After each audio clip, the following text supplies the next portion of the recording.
be launching a tasty pastry. It's a low-carb Pop-Tart. It's got 3 to 4 grams of net carbs, and we love this show. This is our best place to be in LA.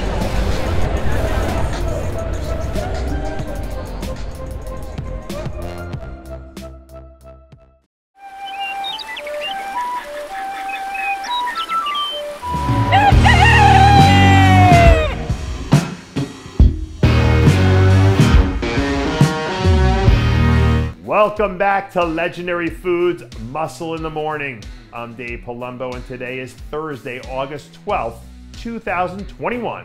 And let's find out what's going on in the world of bodybuilding and fitness. Some people thought I was crazy, other people thought he was crazy, and even more people tried to write the whole thing off as one big media stunt. And if you're one of those people who love to be skeptical, this segment won't change anything for you.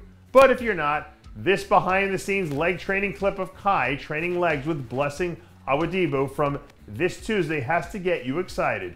Considering that we're only 9 weeks away from the Olympia now, this is exactly what you'd expect to see from Kai if he was planning to compete. You'd expect to see him calling in all the dogs and pulling out all the stops, because this is one of those all-or-nothing moments in your career as far as bodybuilding competitions are concerned.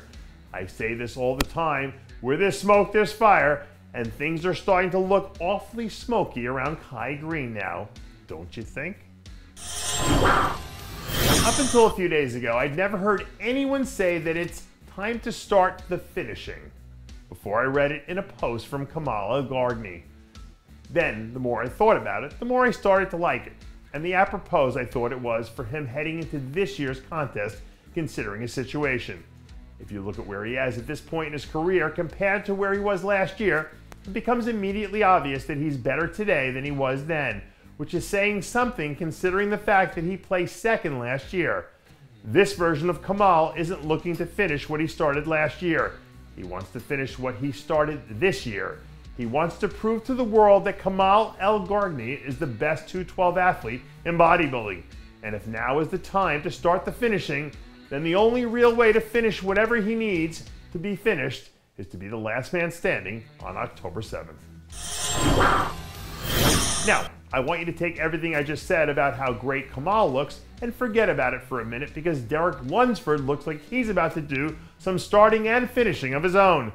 Derek hit the stage last week and is one of the featured guest posers at the NPC Knox Classic, and pretty much everyone I've talked to about it since then has all had the same reaction, which is basically, oh my God, did you see what Derek looked like last weekend? In terms of his size and conditioning, this is the best that Derek has ever looked at any point in his career. People have been talking about Derek as their heir apparent to the 212 throne for the last 3 or 4 years now. But if this really is a precursor to what's coming down the road, this could be the year those people finally end up being right. I know that I've said this before on the show about how important I think it is for people to double down on their strengths. It never made sense to me why anyone would intentionally try to shy away from doing some of the things that helped them become successful in the first place. And the reason I say that is because Sergio Oliva Jr. has one of the best backs in bodybuilding, and he's been doubling down hard on making sure that it doesn't change heading into the Arnold Classic. According to Sergio, he's training back twice a week during the prep, with the goal being to add more width and thickness so he can come in and remind people what this sport is really all about. And considering the fact that he placed 5th there a year ago, doubling down on what works might be exactly what he needs to do to push himself up another slot or two so he can find himself in those top 3 conversations.